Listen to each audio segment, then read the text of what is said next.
Vamos nos assentar e juntos vamos abrir a palavra de Deus no Salmo de número 4. É o Salmo que nós vamos estudar hoje.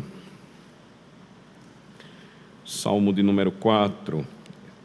Esse Salmo é interessante porque ele vai nos mostrar que a fé, que é um dom de Deus, um presente de Deus para nós, ela é apresentada aqui de uma forma interessante. É como se, na expressão do salmista Davi, a fé, ela soubesse que Deus nos ouve.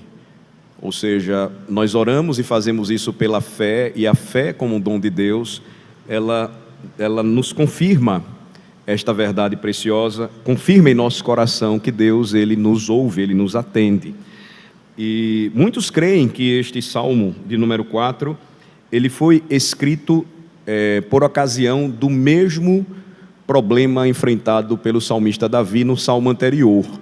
Veja que no Salmo de número 3, nós temos em seu título a história que foi o motivo por que Davi compôs o Salmo 3. O Salmo de Davi, o Salmo de número 3, foi escrito quando ele fugia de seu filho Absalão. E muitos acreditam que o Salmo de número 4 também foi escrito nesse contexto, e nós vamos tentar mostrar para os irmãos hoje, na meditação desta noite. Nós temos argumentos razoáveis para provar isso, e nós vamos tentar fazer. Então eu vou ler o Salmo, e depois nós vamos tratar sobre ele. Salmo de Davi, ao mestre de canto. Note que o Salmo também teve seu título preservado. Com instrumentos de cordas, Salmo 4. Responde-me quando clamo, ó Deus da minha justiça. Na angústia me tens aliviado. Tem misericórdia de mim e ouve a minha oração. Ó homens, até quando tornareis a minha glória em vexame? E amareis a vaidade e buscareis a mentira? Sabei, porém, que o Senhor distingue para si o piedoso. O Senhor me ouve quando eu clamo por Ele. Irai-vos e não pequeis. Consultai no travesseiro o coração e sossegai. Ofereceis sacrifícios de justiça e confiai no Senhor. Há muitos que dizem, quem nos dará a conhecer o bem? Senhor, levanta sobre nós a luz do teu rosto. Mais alegria me puseste no coração do que a alegria deles, quando lhes há fartura de cereal e de vinho. Em paz me deito e logo pego no sono, porque, Senhor, só Tu me fazes repousar seguro. Amém. Então você tem aqui o fluxo do Salmo. O Salmo, ele pode ser dividido em 3 partes, muito simples. A primeira delas, verso de número 1. A segunda parte, ou a segunda seção, versículos de 2 a 5. A terceira e última, versículos de 6 a 8. O título é dado também para nós. Foi um salmo entregue por Davi ao músico principal do tabernáculo, ou seja, ao mestre de canto. E aqui você já percebe a intenção por que o salmo de número 4 ele foi preparado. É importante quando nós estudamos o inário que Deus deu para o seu povo. Ele foi dado para que o seu povo pudesse cantar a sua fé. E essa fé, ela nunca é experimentada de forma individual, mas ela é vivenciada de forma pactual. Perceba, você tem uma experiência do rei Davi, mas que não deveria ficar guardada para ele. Portanto, ele compôs o salmo e entrega àquele que era responsável pela música do tabernáculo, ou seja, para que o povo cantasse a sua fé. A partir do testemunho do rei, a fé deveria então ser cantada. A intenção então a intenção de Davi, o salmista, revela que o salmo deveria ser usado não apenas de forma privada, mas muito mais ainda de forma pública e corporativa. Também mostra a importância daquele que tinha a liderança em conduzir o povo na adoração, ou seja, ele entrega aquele que seria responsável por liderar. A adoração sempre foi liderada por aqueles que eram responsáveis pelo culto no templo, no tabernáculo, posteriormente no templo, ou seja, sacerdotes. E dentre os sacerdotes você tem os levitas, que eram responsáveis por essa parte musical. Mas levitas não faziam somente isso, levitas cuidavam das coisas relacionadas ao templo, a organização, limpeza, a ordem, algo que se assemelha muito, por exemplo, ao trabalho diaconal hoje. Mas você tem esses homens realizando um ofício sacerdotal, então eles eram os responsáveis pela música. Notem que você tem uma ordem aqui que precisava ser observada. Hoje todo mundo se acha cantor, ou se acha levita, se acha líder de música. Veja que Deus nunca pretendeu que fosse assim. Tinha gente separada para fazer isso. O rei sabia disso, e veja que ele é conhecido como um mavioso salmista de Israel, pois ele entrega para aquele que conduzia o povo neste momento tão especial. A palavra negnot na língua hebraica é traduzida aqui como instrumentos de cordas, o que mostra também que os salmos eram dados e deveriam ser cantados de formas específicas. Alguns deles, por exemplo, o salmo de número 6, se não me falha a memória, é isso mesmo, ele deveria ser cantado com instrumento de 8 cordas, se vocês olharem aqui o título, ou também uma outra sugestão, em tom de oitava. Então você também tinha a tonalidade como deveria ser cantado. Veja que a Igreja de Cristo ela vai seguindo essa tradição, e você percebe que nós temos, por exemplo, em nossa inódia cristã, evangélica, hinos que são mais animados, hinos que são mais voltados para um momento de confissão de pecados, hinos de gratidão, hinos de guerra, que parecem verdadeiras marchas. Então você percebe que até o próprio Senhor já tinha essa preocupação, e os salmos eles deveriam ser cantados dessa maneira também. Quando você chega no salmo de número 6, ele vai ser, quando nós chegarmos nele, o primeiro dentre os salmos penitenciais, que vão tratar de uma parte específica da adoração a Deus, que é a sincera confissão dos pecados. Então vamos olhar os versículos agora aqui, de forma individual.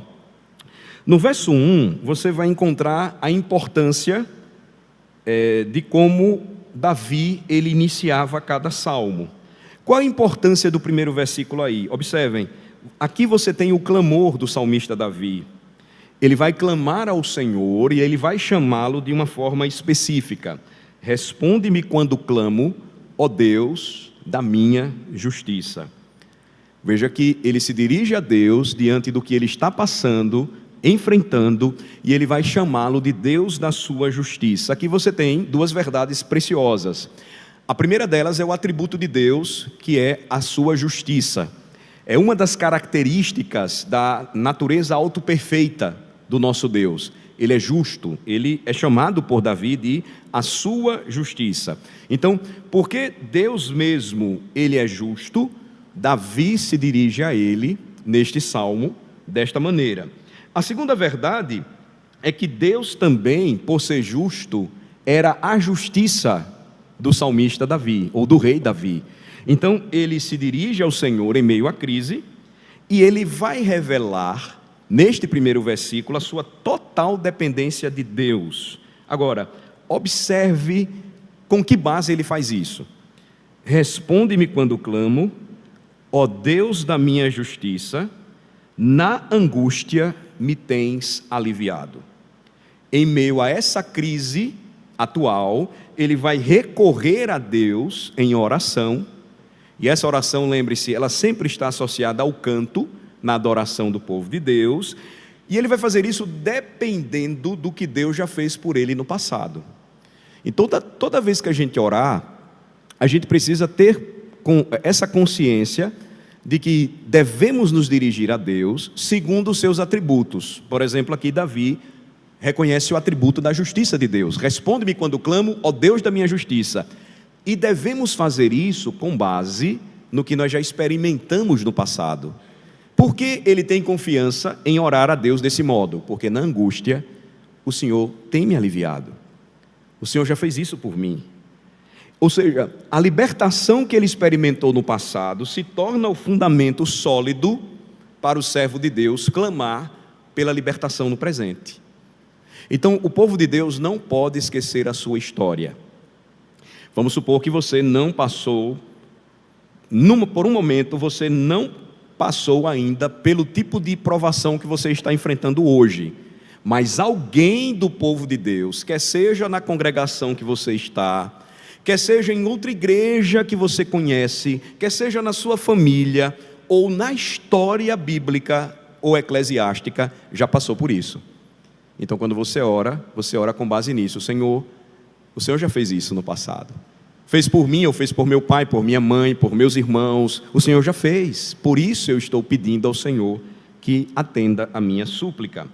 Veja que o crente, então, quando está em apuros, ele vai encontrar fundamento, base sólida para a sua oração através da Bíblia. Por isso que a palavra de Deus é a fonte de encorajamento para a nossa oração, para o nosso canto, para o nosso testemunho de fé, para fundamentar o nosso ensino e a nossa pregação. Então, veja que nesse aspecto aqui, versículo 1, o fundamento de Davi, a base sólida dele, porque ele ora assim, e porque ele foi levado a dizer, ouça-me Senhor, responde-me Senhor, está por trás de tudo, ou está baseado em tudo aquilo que ele já experimentou um dia em sua vida. Verso 2, mas quando ele se dirige a Deus, observe, ele vai dar uma guinada interessante no versículo de número 2. Ele primeiro se dirige aos céus, ele se dirige a Deus, e agora ele vai se dirigir aos homens. A nossa Bíblia traduz a palavra homem, já diretamente falando, mas algumas traduções elas vão preservar uma força ainda maior no que Davi está usando aqui. Por exemplo, se você pegar a Nova Almeida atualizada, ela vai expressar aqui literalmente o termo que Davi quis usar. Ele disse, ó filhos dos homens. Por que ele orou assim? Ou por que ele se dirigiu aos homens dessa maneira? Porque ele estava tratando com gente da nobreza em Israel. Esse é um dos argumentos porque esse salmo está ligado ao anterior. Vocês lembram? No Salmo 3, eu lembrei a vocês o episódio em que Davi, ele sai à noite fugindo de Jerusalém, e apenas 600 homens o acompanham, quando a serviço de seu filho Absalão, que usurpa o trono, milhares estavam contra Davi. E quando o conselho de Absalão se reúne, disse, mande 12.000 homens ao encalço do rei. Então, ele está se dirigindo a esse tipo de homem. Eles não eram homens homens de qualquer origem, ou de qualquer localização, não. Eles eram homens da nobreza, e a expressão, ó filhos dos homens, é uma forma nobre de tratamento, que Davi vai usar para combinar o seguinte, olha o que ele diz no versículo 2, ó filhos dos homens, né? Ou ó homens, até quando tornareis a minha glória em vexame, e amareis a vaidade, e buscareis a mentira? Ele vai combinar o reconhecimento que ele tem da grandeza da origem deles com a incoerência da atitude insensata que eles estavam tomando. Eu conheço a origem de vocês, eu sei de onde vocês vieram, por que vocês estão fazendo isso contra mim? Até quando vocês vão amar a vaidade e buscar a mentira, tornando a glória do rei de vocês em loucura? A glória aqui, a qual Davi se refere, era a honra dele como rei, era a glória dele como rei de Israel. E quem, a pergunta é essa, concedeu esta glória a este rei? O próprio Deus. Eles sabiam disso. Quem o escolheu, quem o separou, quem o entronizou o rei de Israel, quem deu essa glória ao rei? Veja que o argumento de Davi, ele é bem contundente. Ele pergunta por quanto tempo eles tratariam com desprezo aquele homem que Deus mesmo havia honrado. Por que vocês estão fazendo isso comigo? E o motivo deles, Davi vai então falar na última parte do versículo 2, observem. Eles estavam sendo motivados pela inveja de seus corações, e por isso eles iam dizer qualquer coisa contra Davi. Eles estavam amando a vaidade e buscando ou perseguindo a mentira, e por isso eles estavam agindo de forma incoerente com a posição deles. Eu conheço a origem de vocês, eu sei quem vocês são. É como se Davi dissesse: quantas vezes estivemos juntos servindo ao mesmo Deus, adorando ao mesmo Deus, e agora vocês mesmos estão fazendo isso comigo? Verso 3, veja que Davi então vai dizer que o Senhor, Ele mesmo separa os piedosos para si mesmo. O Senhor mesmo separa os piedosos para si, e por isso Davi tem certeza de que diante daquela situação, daquela circunstância, o Senhor iria atendê-lo. Versículo 3: vocês estão agindo desse modo, mas saibam, porém, que o Senhor distingue para si o piedoso. Vocês estão ultrajando a glória do rei que foi colocado pelo Deus de vocês, mas saibam, o Senhor me ouve quando eu clamo por ele. Ele vai dizer então que o Senhor, ele reconhece, ele sabe quem são aqueles que lhe pertencem. E ele aí, mais uma vez, é animado a orar com fé e a clamar ao Deus da sua justiça, porque ele é justo. Qual o problema central? Versículo 4. A falta de temor a Deus, a falta de devoção e reverência ao Senhor, era o que impulsionava a mente pecaminosa daqueles filhos dos homens, de alta nobreza e estirpe. Veja que ele vai dizer aqui, exortando-os: irai-vos e não pequeis. Ou seja, quando a mente ela é dominada pelo pecado e ao mesmo tempo ela adota uma postura religiosa, o que é que acontece? Se busca agir tomado ou dominado por um tipo de autojustiça que faz com que o homem se torne cego diante daquilo que ele está pretendendo fazer. Vocês lembram que nós vimos no Salmo de número 3? Existiam muitos motivos para Davi sofrer pelo que ele fez? Sim. Mas também isso não traria para ele a ausência de perdão da parte de Deus, caso ele estivesse arrependido. Davi sabia que as consequências do que ele estava passando foram dadas por Deus através do profeta Natã. Mas isso não justificaria a atitude daqueles que se fizeram inimigos do rei. Observe como isso é interessante, porque Davi vai falar desse modo no versículo 4, para que eles cessassem o seu pecado e fossem tomados de temor. Irai-vos e não pequeis. Consultai no travesseiro o coração e sossegai. O que é que ele está dizendo? Olha, reflitam sobre o que vocês estão fazendo. Quando vocês forem deitar em sua cama, pensem no que vocês estão fazendo e considerem se é pecaminoso ou não seus atos. Vocês lembram que o apóstolo Paulo ele cita essa passagem também quando ele fala sobre como o cristão deveria se comportar diante de situações semelhantes a essa? Vamos para Efésios capítulo de número 5, carta aos Efésios, capítulo 5. Nas exortações práticas que o apóstolo Paulo, na verdade Efésios 4, a partir do versículo 25, essa parte final do capítulo 4 da carta aos Efésios.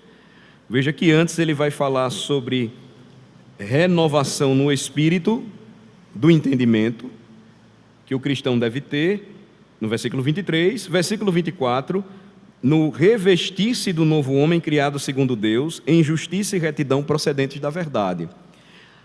Então ele segue, versículo 25, portanto, deixando a mentira, fale cada um a verdade com o seu próximo, porque somos membros uns dos outros.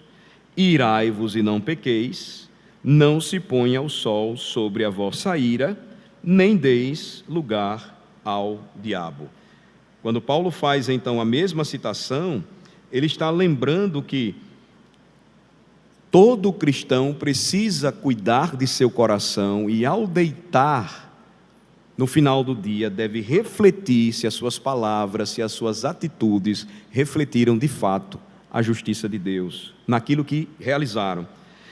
Davi vai dizer então para aqueles homens que eles deveriam parar com a sua conversação pecaminosa e refletir, eles deveriam ficar quietos. É como se pensassem em suas camas ao deitar no travesseiro, se o que eles estavam fazendo era bom. Ele diz: há realmente justificativa para o que vocês estão querendo fazer comigo? Vocês estão tornando vexatória a glória do rei de vocês? Lembrem-se também do que o Salmo 3 nos mostra. Deus, ele disse por meio do profeta Natã, que Davi teria que lidar com as consequências do seu pecado, de adultério e assassinato. Mas em nenhum momento Deus disse através do profeta Natã que ele ia deixar de ser rei. Eles deveriam saber disso antes de atacarem o rei que foi colocado por Deus para eles. Então Davi apela para isso aqui, e ele está fazendo de uma forma muito clara. Ele está mostrando que quando depois eles refletissem, eles então deveriam ir até o tabernáculo de Deus e oferecer sacrifícios para alcançar o perdão de seus pecados. Vejam lá o versículo de número 5. Quando eles refletissem, consequentemente, arrependidos do que estavam fazendo, eles então deveriam se aproximar de Deus com confiança. Versículo 5: oferecei sacrifícios de justiça e confiai no Senhor. Se eles realmente estivessem arrependidos do que estavam tentando fazer contra o rei, eles então se arrependeriam. E qual é o caminho de todo crente depois do arrependimento? Ele deve, pela fé, buscar o perdão e a reconciliação com o seu Deus, confiando no Senhor. E aí, isso iria levá-los a um verdadeiro espírito de contentamento. Veja que Davi ele vai tratando neste salmo não somente da sua situação vivida, mas nos parece que ele está muito preocupado com o que os membros do reino, do povo de Deus, estavam fazendo. É loucura o que eles estavam pretendendo fazer. E aí no versículo 6 ele diz: olha, há muitos que dizem: quem nos dará a conhecer o bem? Então, com espírito de contentamento, Davi volta a sua oração ao Senhor. Quando ele faz isso, ele lembra novamente da loucura central de seus adversários. Quem nos dará a conhecer o bem? A resposta dele: Senhor, levanta sobre nós a luz do teu rosto. Sem o brilho da graça de Deus, que é a expressão, a luz do teu rosto sobre nós, eles não iriam conseguir absolutamente nada. Eles iam continuar em meio à sua loucura, sendo guiados pelo seu coração pecaminoso. Eles iriam continuar tentando destruir aquele que o Senhor colocou para reinar sobre eles. E a resposta, ela é interessante, porque Davi primeiro questiona, apresenta uma questão: quem nos dará a conhecer o bem? A resposta, ela é encontrada sempre quando os homens enxergam a luz do semblante de Deus sobre eles. Quando Deus então faz isso, Ele vai contemplar os seus filhos com todo o prazer, e Ele vai fazer a distinção entre aqueles que o temem, aqueles que confiam nele e aqueles que são loucos. O contentamento, então, em circunstâncias difíceis, irmãos, é um dom de Deus. Ninguém consegue viver contente em toda e qualquer situação se não tiver o brilho do semblante de Deus sobre si. Se Deus não faz brilhar a luz do seu rosto sobre nós, nós facilmente, então, seremos tomados pela murmuração, pela reclamação, pela falta de fé. Vamos amar a vaidade e vamos buscar a mentira. Veja que Davi vai mostrar isso quando ele diz nos últimos versículos que o Senhor é aquele que coloca a genuína alegria, que é fonte do verdadeiro contentamento, em nossos corações. Que tipo de alegria é essa? Ela é melhor do que a fartura, ela é melhor do que uma colheita gloriosa. Lembrem-se, o rei estava passando necessidade. Ele sai fugindo de seu palácio, onde ele tinha tudo, e agora ele está sendo perseguido em meio ao deserto, se escondendo pelas cavernas, passando necessidade. Mas enquanto aqueles que tinham tudo estavam sem conhecer o bem, olhem só o que Davi fala no final do Salmo de número 4, verso 7.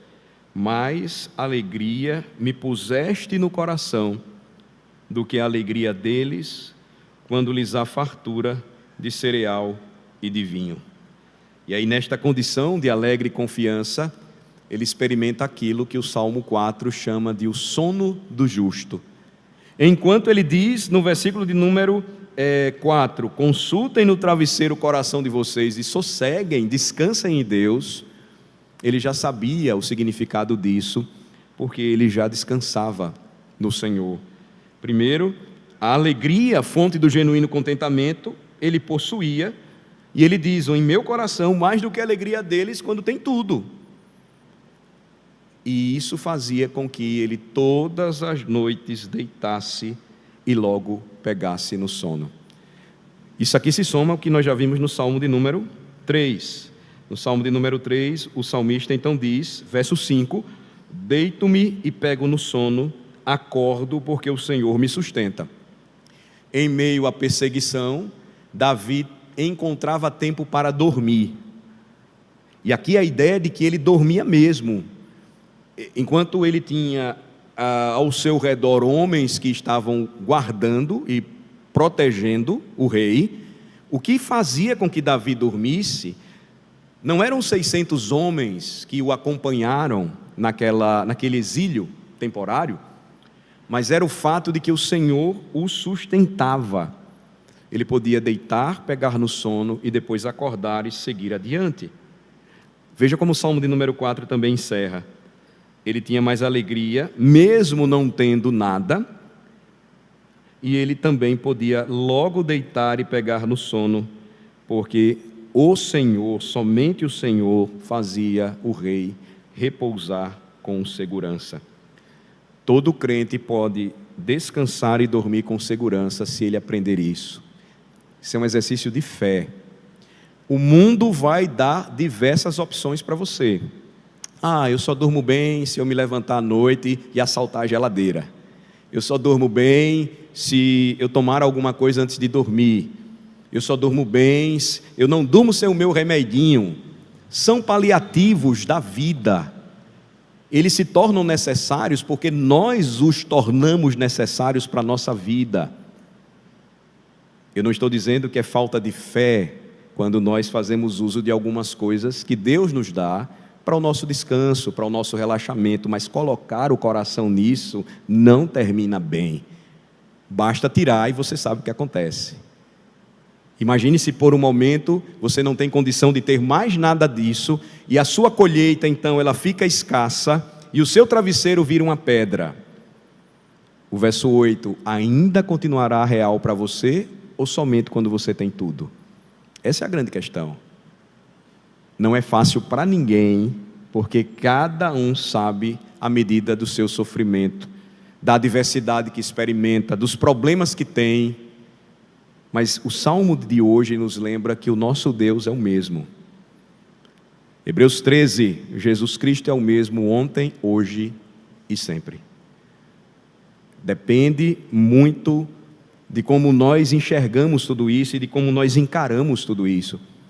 Veja que,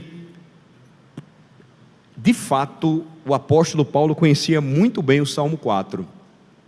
Porque quando ele escreveu Filipenses, uma das cartas da prisão, ele estava preso, prisão domiciliar. Por onde ele ia, um soldado romano o acompanhava, ele tinha uma corrente presa à sua perna. Ele não tinha liberdade mais, mas escreve aos filipenses, e o que é que ele vai falar? Vocês lembram, né? Vamos lá para o capítulo 4 de Filipenses.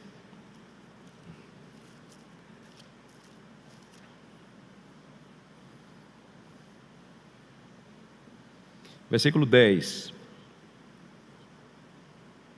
Na verdade, eu poderia pegar a partir do versículo de número 2, quando ele já trata com duas irmãs da igreja para que fossem harmoniosas no que pensavam, né? Resolvessem seus problemas no Senhor. Lembra um pouco o que Davi falou com os nobres que o perseguiam, né? Quando ele chega no versículo 4, de Filipenses 4, ele fala sobre o segredo, ou o resultado do contentamento, é a alegria no Senhor. Alegrai-vos sempre no Senhor. Outra vez digo, alegrai-vos. Seja a vossa moderação conhecida de todos os homens, perto está o Senhor. Não andeis ansiosos de coisa alguma, em tudo, porém, sejam conhecidas diante de Deus as vossas petições, pela oração e pela súplica, com ações de graças. E a paz de Deus, que excede todo entendimento, guardará o vosso coração e a vossa mente em Cristo Jesus. Paulo conhecia muito bem as Escrituras, ele conhecia muito bem o Salmo 4. Você lê o que Paulo está falando e compara ao Salmo 4, você percebe que está rico da teologia do Salmo. Agora, ele continua e ele vai dizer que a alegria dele, versículo 10, era tamanha, porque no Senhor agora, mais uma vez, ele diz, o seu favor foi renovado quanto ao seu cuidado, né, com respeito aos filipenses, o qual também já tinhais antes, mas vos faltava oportunidade. Aí ele vai prosseguir e diz no versículo 11, digo isto não por causa da pobreza, porque aprendi a viver contente em toda e qualquer situação. Tanto sei estar humilhado, como também ser honrado. De tudo e em todas as circunstâncias já tenho experiência, tanto de fartura como de fome, assim de abundância como de escassez. Tudo posso naquele que me fortalece. Veja como é interessante você entender esse versículo 13 em seu contexto. Ele é usado muito de forma errada, né? Eu posso tudo naquele que me fortalece. Aí eu vou me atirar de um prédio de 20 andares. Essa não é a lógica da Escritura. Deus não está mandando você fazer isso. Veja que o contexto em que ele está associando o versículo de número 13 é como nós lidamos com a vida, sofrimento, provação. Ele estava preso quando disse para aqueles crentes se alegrarem no Senhor, para que fossem moderados, para que não brigassem entre si, para que não andassem ansiosos. Você poderia pensar em um homem mais ansioso do que um que está preso? Se você estuda um pouco e procura saber o que é a situação de um homem encarcerado, é uma situação humilhante, terrível. Vai-se a glória daquele homem. Ele fica impedido de interagir com a sua sociedade, ele está preso. Paulo sabia disso. Mas como é que ele recomenda estas coisas para a igreja? Eu estou dizendo isso para vocês, filipenses, porque eu sei o que é isso. Eu aprendi a viver em toda e qualquer situação. Davi poderia ensinar ao seu povo. Ele voltaria para cantar esse salmo com eles, porque ele podia também dizer, tudo posso naquele que me fortalece. Quais são as aplicações finais para nós? O Salmo de hoje nos lembra que tudo o que fazemos deve nos dar uma clara indicação de que a experiência ou testemunho pessoal do salmista também deveria ser a experiência e o testemunho do povo, porque tudo que nós vivemos começa aqui, quando nós adoramos a Deus. O nosso campo de batalha é aqui, quando nós nos reunimos para adorar o Senhor, e nós cantamos louvores ao Senhor dos exércitos como povo de Deus, e testemunhamos que o nosso Senhor Jesus Cristo, Ele é o Rei dos reis e Senhor dos senhores. Isso é guerra, é desafiar o reino de trevas, todo o primeiro dia da semana, ou quando o povo de Deus se reúne para adorar. E como o povo de Deus faz isso? Deve fazer isso de uma forma que toda a igreja possa dizer no final, amém. Davi compôs o Salmo 4 para que o povo pudesse com ele dizer, sim, é verdade o que o rei está dizendo, pelo que ele experimentou, e não é tão diferente do que nós vivemos. Então, para onde vamos, o que nós fazemos. Na adoração da igreja, nós nos dirigimos a Deus, nos dirigimos uns aos outros, àqueles que não estão presentes, e devemos entender que o culto ao Senhor não é uma reunião simplesmente religiosa em um templo, em um santuário.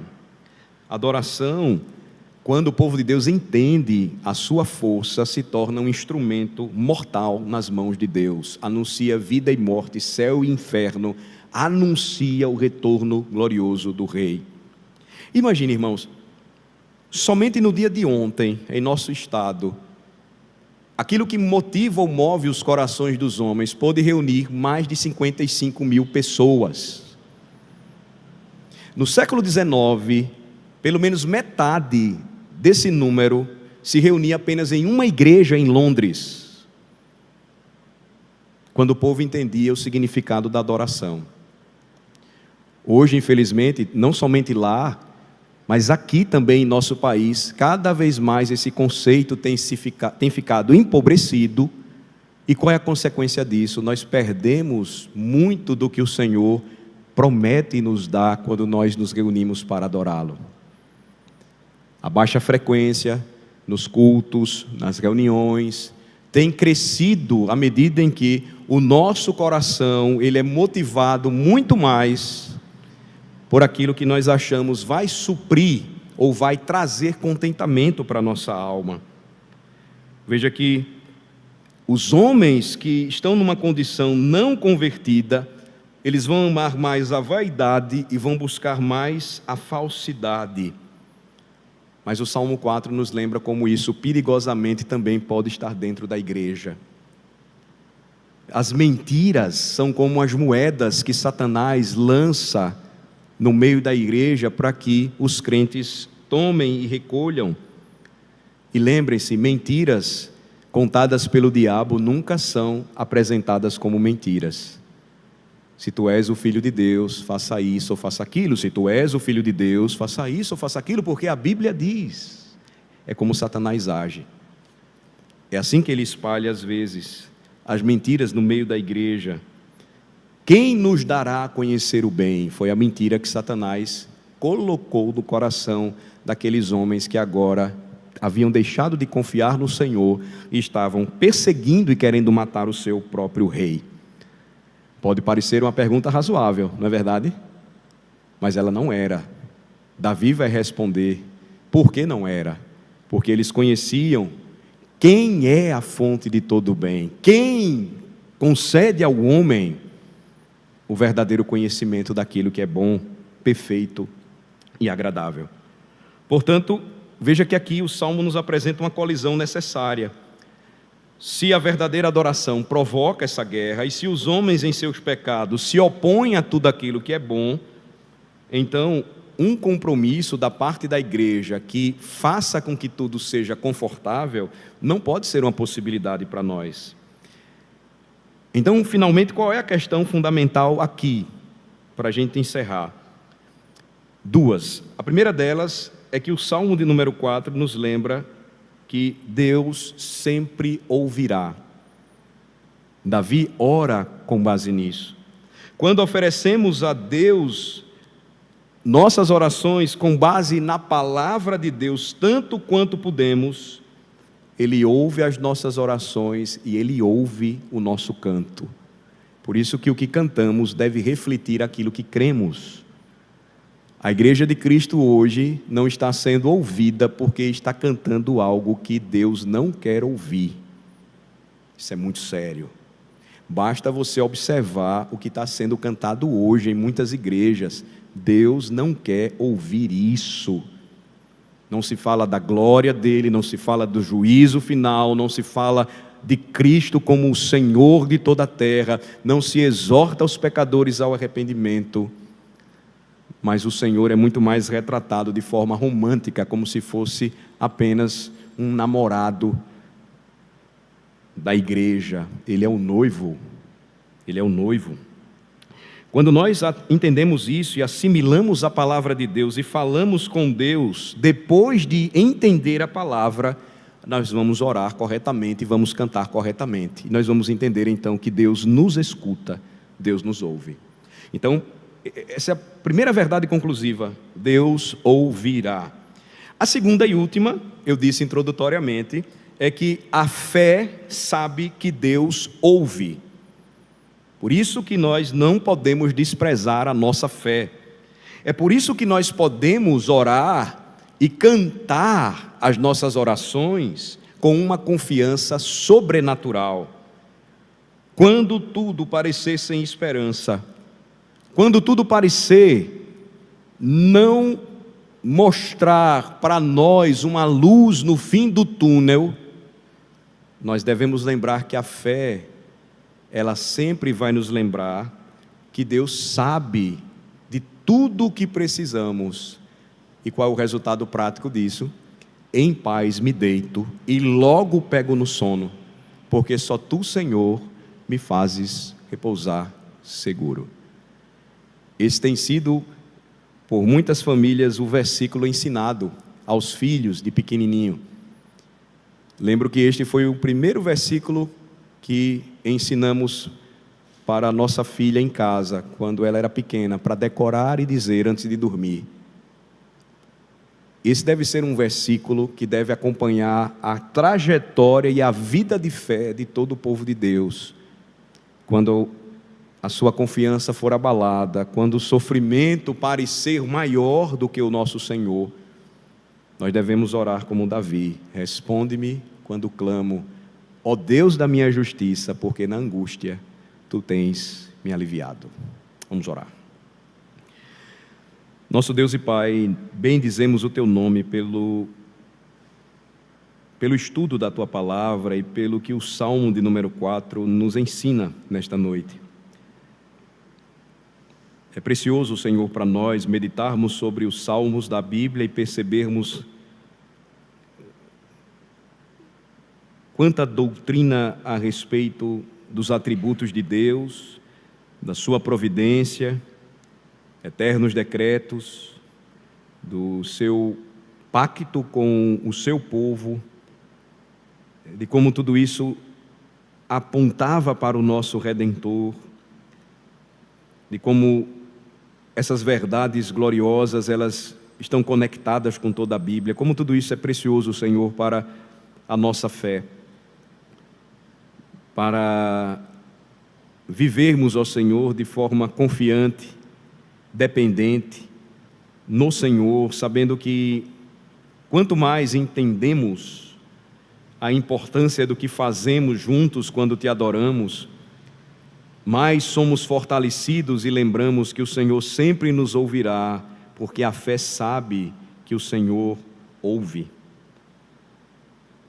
Ajuda-nos, Senhor, para que esses versículos eles não se tornem apenas conhecidos e decorados, mas que, descendo ao nosso coração, eles se tornem parte da nossa história de fé, quando lembrarmos que em todo o tempo, na fartura ou na falta de tudo, na saúde ou na doença, na alegria ou na tristeza, nós podemos tudo naquele que nos fortalece.